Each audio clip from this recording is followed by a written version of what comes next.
Just wanted to talk, that's all. All right. Rematch time, baby. Rematch time. Hey, we got a special pregame today. We got the man, the myth, the legend, Frankie Baseball. Frankie, how you doing, my friend? I'm doing pretty good, Derek. Nothing really to complain about. I'm happy. I'm excited, a little nervous. This is what we were waiting for. This is I know people were looking forward to the Mets series, and I was too, but this was really the moment. This was the game. This was the series I wanted. Our arch rivals, the team that knocked us off last year in the World Series, the team that talked all that crap about us in the offseason. It's time to get some revenge here for the New York Yankees. They kind of hung on the rim a little bit this winter. That bothered me. You know, I feel like if nothing else, winning 2 out of 3 in this series will make me feel a little bit better. It doesn't cure the loss in the World Series or the jabs all winter about how bad we were defensively. We know we were bad defensively and base running and all that stuff. But the team is legitimately, I think, better this year.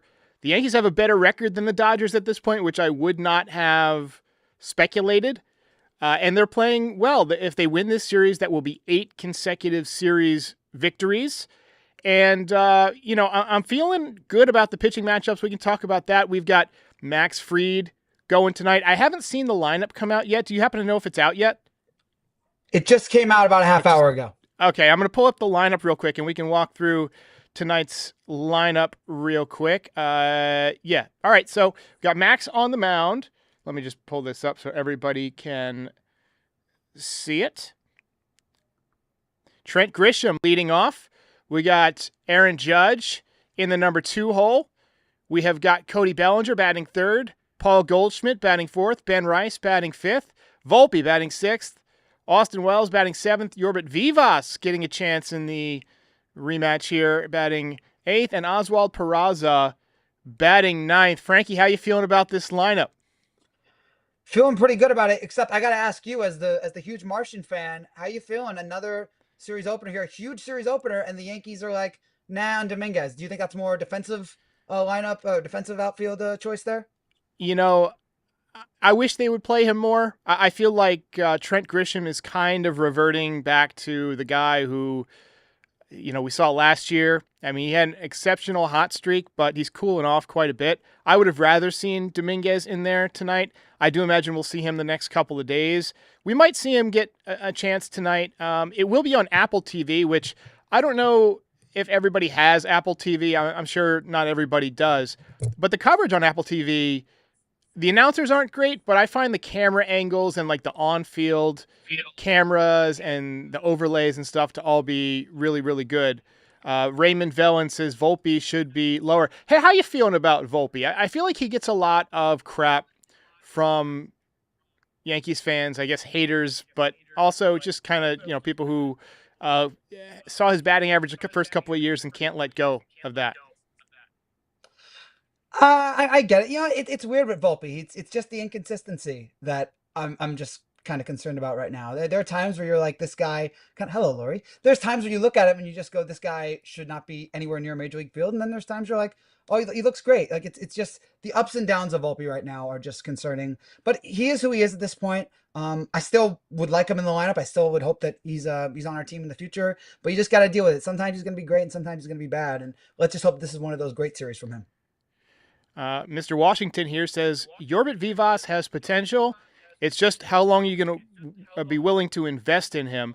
How are you feeling about Vivas so far? I feel like he has good at-bats.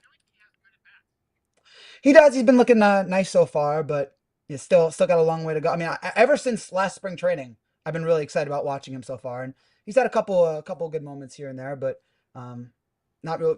Who knows? I thought Volpe was going to be, speaking of Volpe, I thought he was going to be a lot better heading into this point of his career than he'd be now. So you never really know with these young prospects. Yeah, and some guys take off right away and some guys don't. I mean, you never really know until they get significant experience.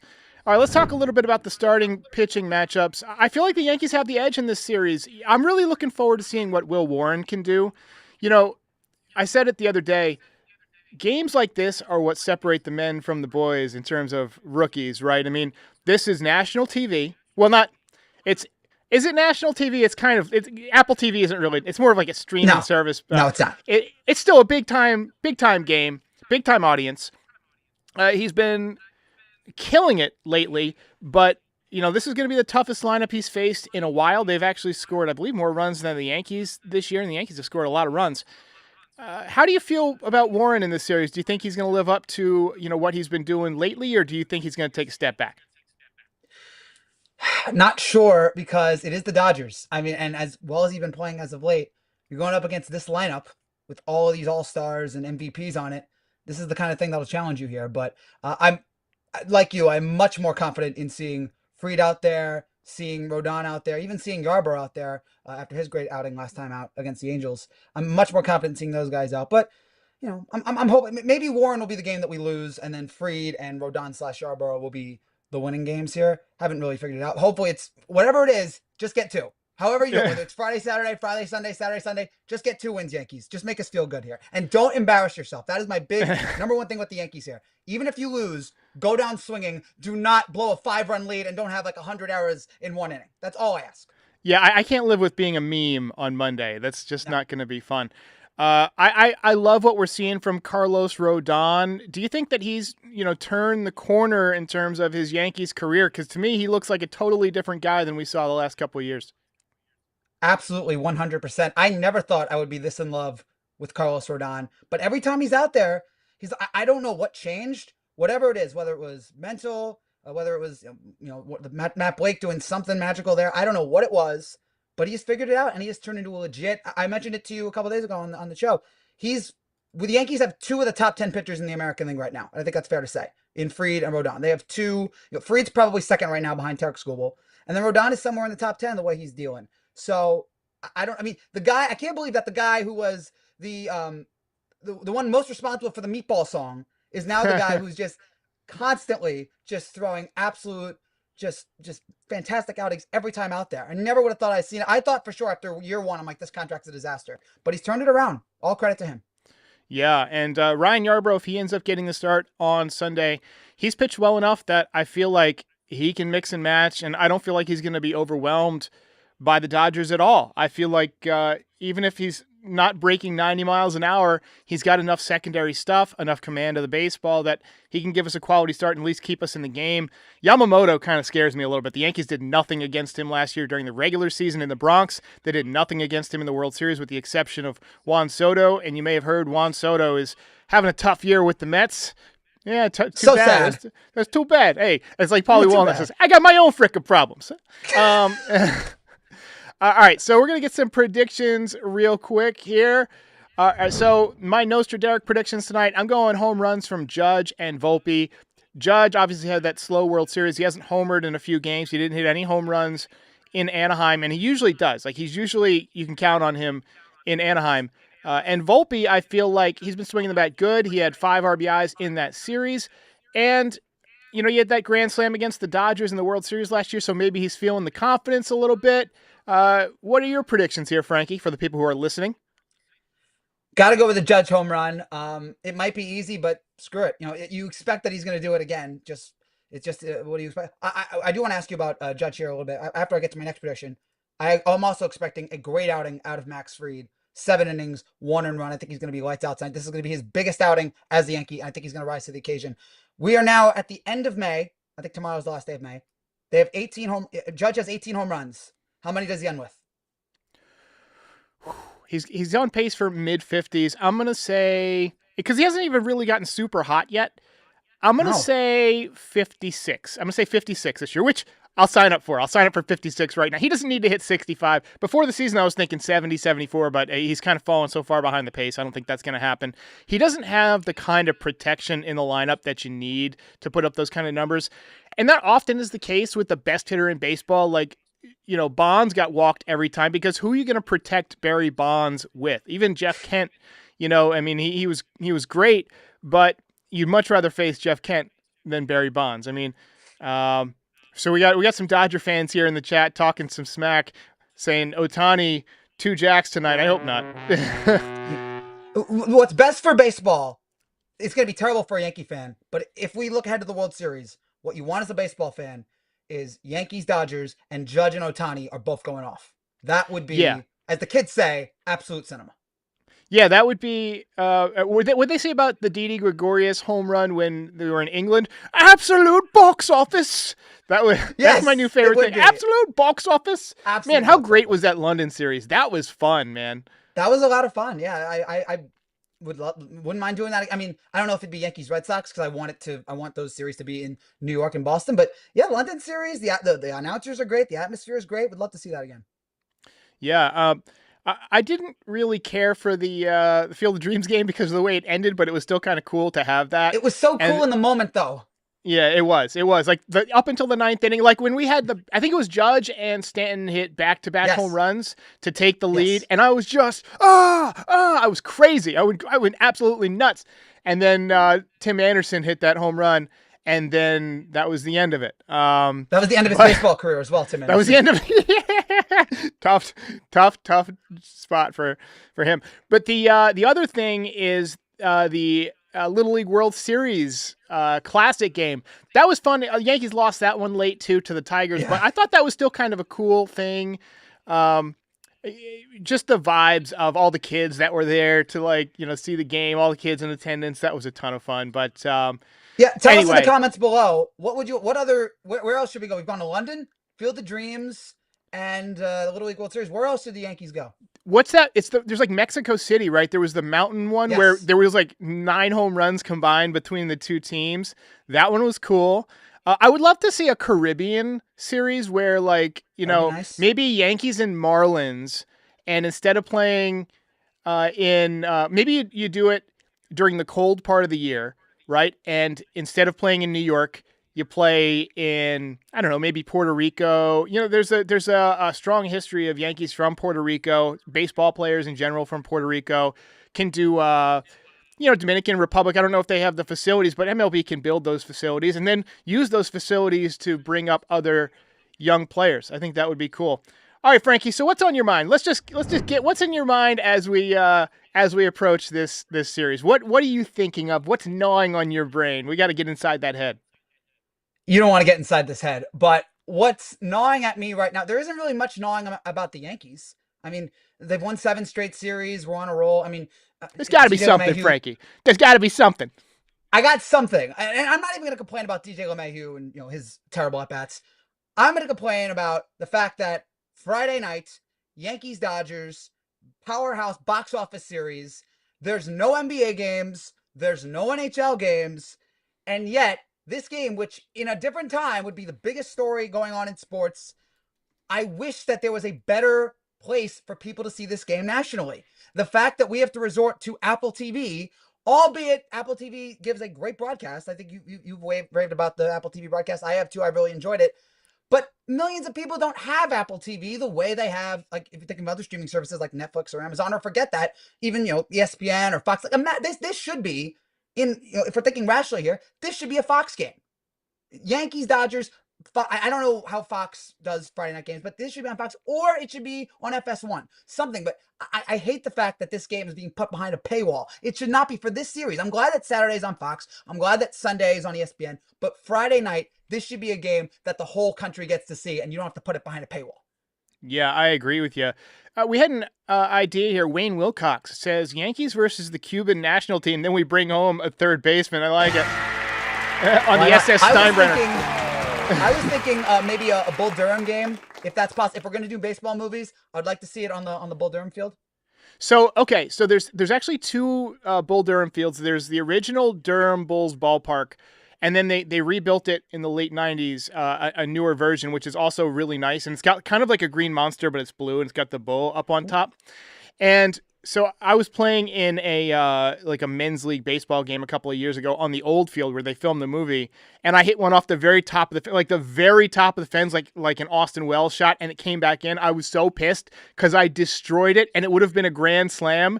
And I just stood there like watching it, and I ended up with a single, and it should have at least been a double. So that was my mistake. That was a Josh Donaldson moment. And then I went to the new ballpark where they had a contest where you can try and hit the bull, and if you hit the bull with a home run, you win $10,000 and a year's worth of steak. And I came maybe a foot short. Like I smoked one Frankie, and it hit about a foot from the top of the wall, and then the bull is like above the wall, but it went just below the foot. I thought, and nobody hit it, so I was one of the closest. Another guy hit one just over it, but it was fun.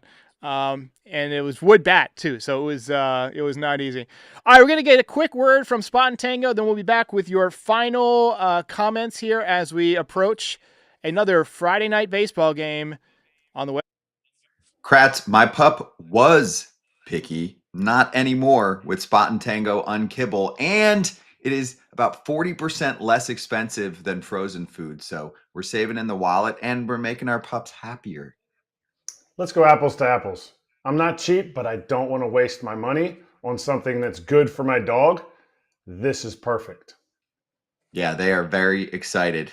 Both Bella, Kratz's pup, and Penelope, my little pup, for Spot and Tango. You can get your pup excited too, and there's no more guessing how much to feed your dog either. Spot and Tango creates a custom plan based on your dog's age, weight, breed, and activity level. It's a nice little survey, so upgrade your pet's bowl with Spot and Tango Unkibble for a limited time. Go to spotandtango.com/foul. Use code FOUL to get 50% off your first order. That's spotandtango.com/foul. Code FOUL for 50% off your first order. Spotandtango.com/foul. Code FOUL.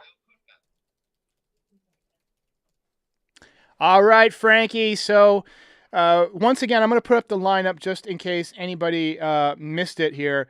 We have Trent Grisham leading off tonight. We have Aaron Judge in right field. We got Cody Bellinger in left field. Paul Goldschmidt at first base. Goldschmidt's been great. Ben Rice at DH. Anthony Volpe at shortstop. Austin Wells, Yorbit Vivas, and Oswald Peraza. Let me get your thoughts on Peraza because his defense, I don't think anybody would complain about.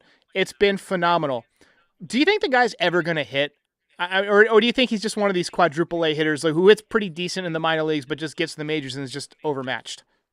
Yeah, I have not seen anything from Peraza that makes me think like he's gonna all of a sudden become Tony Gwynn. I'm not buying it right now. Well, I don't need Tony Gwynn. I would settle for, even like I would settle for Scott Brocious, right? Scott Brocious. Yeah, I settle for 18 home runs, 280, and I'm not even talking about 1998 Scott Brocious who hit 300. Give me the guy who hit 260, 270 with 15 to 18 home runs and played solid defense. I would sign up for that right now. And he's got speed. I think he would do a nice job just as a total player if he could get on base more. My buddy Ray Fonseca, who's been on the podcast a few times, shout out to Ray, shout out to you, my man. He was at the game the other day, and he said that Peraza's swing path was just, it looked completely different than everybody else, and it just seemed like he was way off. So for those of you who don't really think much about swing path, what a baseball player tries to do is line the bat up with like the trajectory of the baseball, right? But some guys, it's a little bit different, and so you have a smaller window to hit the ball. Apparently his swing path, and this is the same thing for Dominguez from the right side too, it gives you a much smaller hitting window. I think if he just adjusts his swing path, because he's got a good swing. Like it's a quick swing. He's got bat speed. He's obviously got power. We've seen him hit some home runs when he runs into one, but he's not giving himself a big enough window at a time when guys throw very, very hard. Yeah, and if we're not going to have that consistency, that's just going to kill us going forward. I mean, again, he's good. He's good on defense. I like having him, but yeah, the offense, he's going to have to step it up here if he's going to stay in the lineup. He swings too much at the first pitch. Yeah, I agree with that. Definitely seems like it. You know who else it swings it a lot at the first pitch and fouls off too many pitches is Austin Wells. What are your thoughts on Austin Wells right now?